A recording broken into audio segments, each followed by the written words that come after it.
Hello बच्चों, आज हम लोग स्टार्ट करने वाले एमसीक्यू ऑफ स्फीयर। ठीक है, लास्ट क्लास में हम लोग स्फीयर का सारा डिस्कशन किए थे। स्फीयर का जितना सारा फॉर्मूलाज था, ठीक है, वो सारा डिस्कशन किए और साथ में न्यूमेरिकल्स भी देखे जो ऐसे क्यू में है।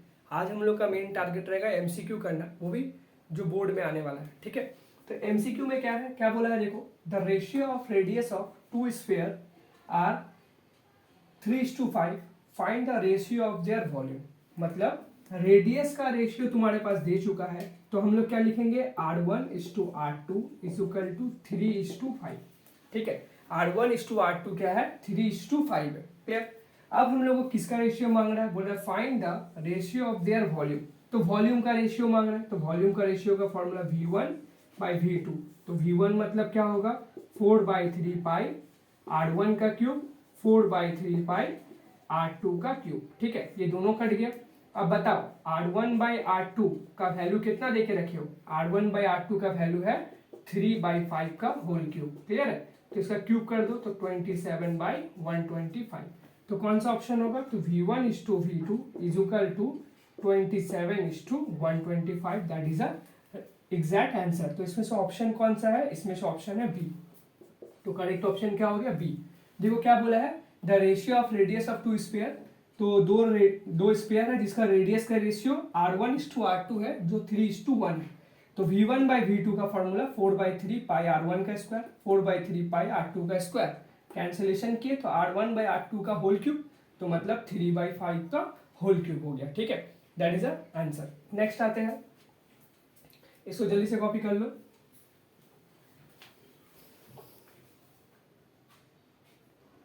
इसी तरह हम लोग आते हैं नेक्स्ट क्वेश्चन में। ठीक है, तो नेक्स्ट क्वेश्चन में क्या है, the ratio of volume of two sphere are 8:27। Find the ratio of their curve surface area. अच्छा, वॉल्यूम का रेशियो दिया हुआ है V1:V2 इज इक्वल टू 8:27, और हम लोग से फाइंड क्या करने बोल रहा है, कर्व सरफेस एरिया। तो इसको S1:S2 को हम लोग को फाइंड करना है। तो सिंपली हम लोग लिखते हैं इसको V1/V2 is equal to formula 4/3 pi R1 का क्यूब, 4/3 पाई R2 का क्यूब। ठीक है, तो ये दोनों कैंसिल। अब बताओ V1/V2 का वैल्यू कितना दिया हुआ है, V1/V2 का वैल्यू दिया हुआ है 8/27। रेशियो को तुम कभी भी बाई में लिख सकते हो। सपोज कहीं ऐसा लिखा हुआ है V1:V2 3:4, तो तुम इसको ऐसे लिख सकते हो V1/V2 3/4। क्लियर। तो इधर भी V1/V2 is equal to R1 by इतना, तो इसको हम लोग ऐसे लिख सकते हैं R1/R2 का होल क्यूब। अब वो क्यूब को उधर भेज, इसको ऐसे लिख सकते हैं 2/3 का whole cube is equal to R1/R2 का whole cube. Cube cube cancel, तो R1:R2 कितना होगा, 2:3। क्लियर है, R1:R2 क्या होगा, 2:3 हो गया। मतलब ये किसका रेशियो निकला, रेडियस का। तुम इसको ऐसे लिख सकते हो R1/R2 इज इक्वल टू 2/3। तुमसे क्या चीज का रेशियो मांग रहा है, कर्व सरफेस एरिया का। तो S1/S2 is equal to 4 pi R1 का स्क्वायर, 4 पाई R2 का स्क्वायर। तो 4 पाई कट गया, तो S1/S2 इज इक्वल टू कितना हो जाएगा, देखो R1/R2 का वैल्यू कितना है, 2/3, तो 4/9। मतलब S1:S2 is equal to 4:9। Correct option कौन सा है, करेक्ट ऑप्शन है सी। ठीक है, करेक्ट ऑप्शन कौन सा है, सी। ठीक है, तो ये क्या था, ये वॉल्यूम का रेशियो था। अब किसका रेशियो है, कर्व सरफेस एरिया का रेशियो है। ठीक है, जल्दी से इसको उतार लो।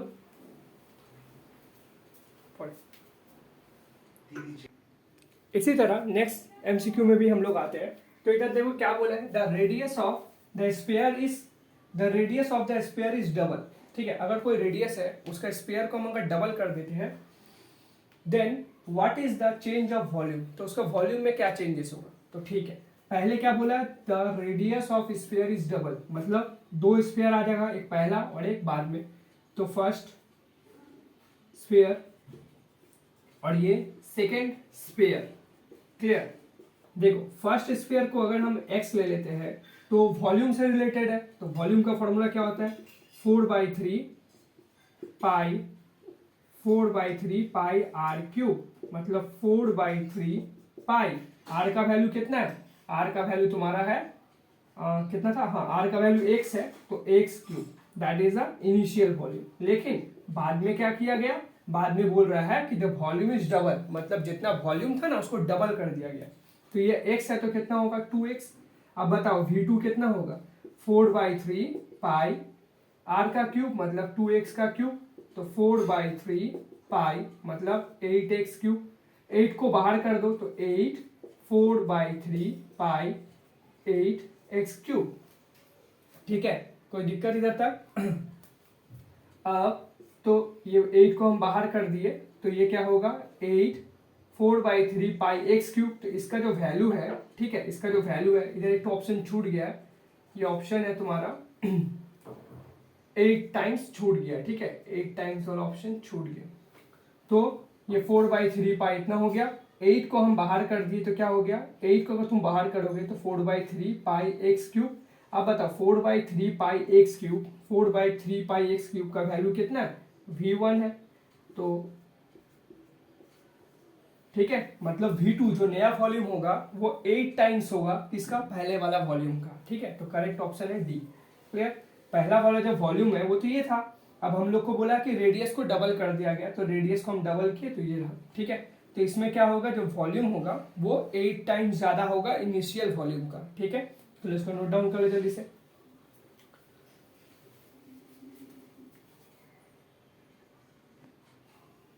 अब आते हैं फिफ्थ नंबर सम्स में। ठीक है, फिफ्थ नंबर सम्स में क्या बोला गया है, फोर्थ नंबर होगा फिर।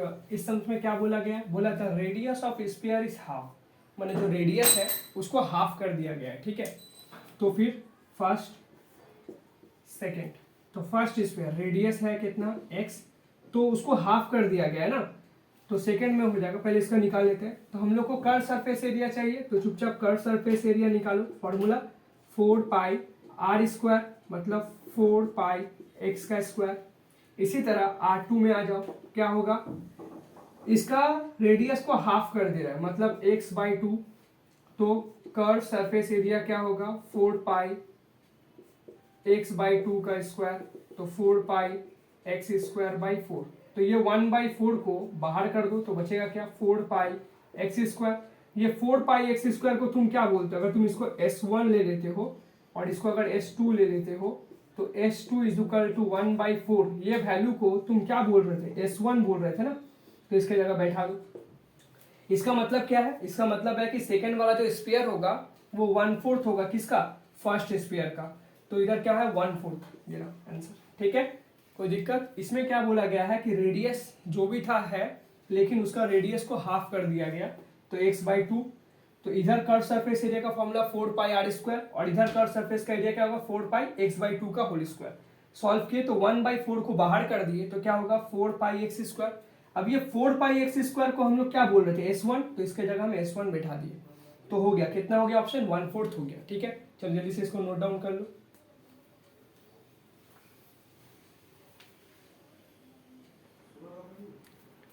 नेक्स्ट क्वेश्चन क्या है, नेक्स्ट क्वेश्चन में देखो लिखा हुआ है फिफ्थ नंबर सम्स। ठीक है, इफ 6 नंबर है, बोला if the curve surface area S को किससे रिप्रेजेंटेड किया गया, कर्व सरफेस एरिया से, S represented by curve surface area, और इसका फॉर्मूला हम लोग क्या पढ़े 4πr² पढ़े। दूसरा represented by v, this is volume, volume is equal to 4/3 pi r³, ये हम लोग पढ़े हुए। तो हम लोग से क्या पूछ रहा है पता है, हम लोग से पूछ रहा है s³/v² का वैल्यू कितना होगा, s³/v²। तो s का वैल्यू कितना है 4πr² का होल क्यूब, और ये 4/3 पाई r³ का होल क्यूब होल स्क्वायर। क्यों, क्योंकि इधर क्या बोला है s³/v², s³/v²। s का वैल्यू जो था ये रहा, इधर क्यूब था तो क्यूब कर दिए, v का वैल्यू जो था लिख दिए। अब क्यूब करो कितना होगा 64 पाई क्यूब r6, 4 का क्यूब 64 पाई क्यूब r का पावर में 6, सेम स्क्वायर करोगे तो ये 16/9 पाई स्क्वायर r का पावर में 6। क्लियर? अब r का पावर में 6, r का पावर में 6 कट गया।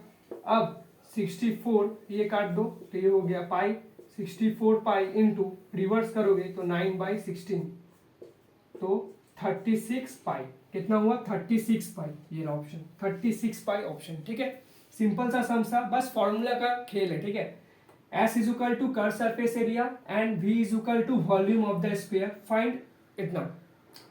तो एस का मतलब पता है, वी का मतलब पता है फॉर्मूला, अब हम जो बोला है उसके अकॉर्डिंग हम पुट कर दिए, ठीक है। तो ये रह गया, तो इसका आंसर कितना हो गया 36 पाई। क्लियर, इसको उतार लो जल्दी से।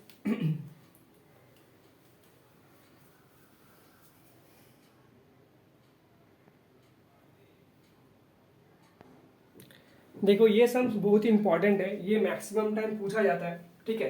ये परसेंटेज चेंज पहले में हम लोग चेंज पढ़े थे, लेकिन अब परसेंटेज चेंज के बारे में आइडिया लेंगे कि परसेंटेज चेंज होता कैसे। तो यार पहले जो फॉर्मेट था उसी फॉर्मेट में आओ। पहले क्या बोला था, radius of sphere is triple, मतलब ट्रिपल कर दे रहा है। तो चलो आ जाते हैं, फर्स्ट स्फीयर और ये सेकेंड स्फीयर, ठीक है। तो फर्स्ट स्फीयर का रेडियस को अगर हम x लेते हैं तो वॉल्यूम कितना होगा, वॉल्यूम होगा 4/3 पाई एक्स क्यूब। क्लियर, अब सेकेंड में आते हैं। सेकेंड का रेडियस को क्या कर दे रहा है, ट्रिपल कर दे रहा है, मतलब 3x कर दे रहा है। अब वॉल्यूम कितना होगा बोलो, v2 is equal to 4/3 pi r का क्यूब, मतलब 3x का क्यूब, रेडियस का क्यूब होता है, तो 4/3 पाई क्यूब करोगे तो 27x क्यूब, तो 27 को बाहर कर दो तो 4/3 पाई एक्स क्यूब। अब तुम बताओ ये 27, ठीक है, 27 और ये क्या है, इसका वैल्यू है तुम्हारा v1, तो ये रहा v1, क्योंकि इसका वैल्यू तो v1 है ना, तो ये v1। अच्छा एक ऑप्शन इधर छूट गया है, इसको लिख लो 26, इतना ये छूट गया, तो ये कट गया तो क्या हो गया, v1 हो गया, ठीक है। तो 27 v1, कोई दिक्कत, ये हुआ मैंने जो फाइनल वॉल्यूम हुआ ना वो पहले वाला वॉल्यूम का 27 टाइम्स हो गया, ठीक है। तो R2 कितना है 3x, v2 कितना होगा 4/3 पाई इतना का क्यूब, तो इतना हो गया। अब 27 को बाहर कर देंगे तो 4/3 पाई एक्स क्यूब, और 4/3 पाई एक्स क्यूब को हम लोग क्या बोलते हैं, v1 हो गया। अब इधर एक बहुत इंपॉर्टेंट है, percentage change of volume, percentage change of volume, ये बहुत इंपॉर्टेंट है ये फॉर्मूला। देखो इधर वॉल्यूम बढ़ गया, 20 टाइम्स बढ़ चुका है, तो मतलब इंक्रीज किया, तो percentage increase volume, percentage increase volume का फॉर्मूला होगा v2 minus v1 divided by v1 into 100। ये हमेशा याद रखना, ये हमेशा याद रखना, परसेंटेज चेंज का फॉर्मूला ये होता है। अगर कर्व सरफेस एरिया बोलेगा तो यही बस v के जगह s कर देना, ठीक है, कोई दिक्कत नहीं होगा, ये परसेंटेज में कन्वर्ट हो जाएगा कि कितना परसेंट चेंज हुआ। अब बैठाओ वैल्यू, v2 का वैल्यू कितना है 27 v1 minus v1 by v1 into 100, तो ये कितना हो जाएगा 26 v1 बाई v1 इंटू 100, तो v1 कट गया, तो आंसर 2600%, ऑप्शन डी, ठीक है। कोई दिक्कत, याद रखना ये परसेंटेज चेंज का जो फॉर्मूला है ये बहुत इंपॉर्टेंट है, ये हर जगह, चाहे वो सिलेंडर पढ़ो, चाहे स्फीयर पढ़ो, चाहे कोन पढ़ो, कुछ भी पढ़ो, उसमें इसका जरूरत पड़ता है formula v1 minus v2 by v1 into 100। अब ये v1 की जगह कर्व सरफेस एरिया भी हो सकता है, कोई दिक्कत नहीं है, तुम अपने जगह वो बदल लेना, ठीक है। तो ये था फॉर्मेट, एमसीक्यू में इससे बाहर कुछ नहीं आता है, जो भी आता है इससे रिलेटेड आता है। अगर इसको अच्छा से तुम लोग प्रैक्टिस कर लोगे तो अनदर बुक से भी तुम लोग कर सकते हो, ठीक है। अगर ये सारा कुछ अच्छा से समझ में आए तो कमेंट जरूर करना कि कैसा टाइप का और क्वेश्चंस तुम लोग को चाहिए, तो उसके अकॉर्डिंग वीडियो भी अपलोड किया जाएगा, ठीक है। आज के लिए इतना रह देते हैं, नेक्स्ट टॉपिक हम लोग स्टार्ट करेंगे लॉन्ग आंसर टाइप क्वेश्चंस, ठीक है, स्पेयर का, और वही लास्ट वीडियो होगा स्पेयर, तब तक हम लोग स्पेयर पूरा कंप्लीट कर लेंगे, ठीक है। चलो बाय।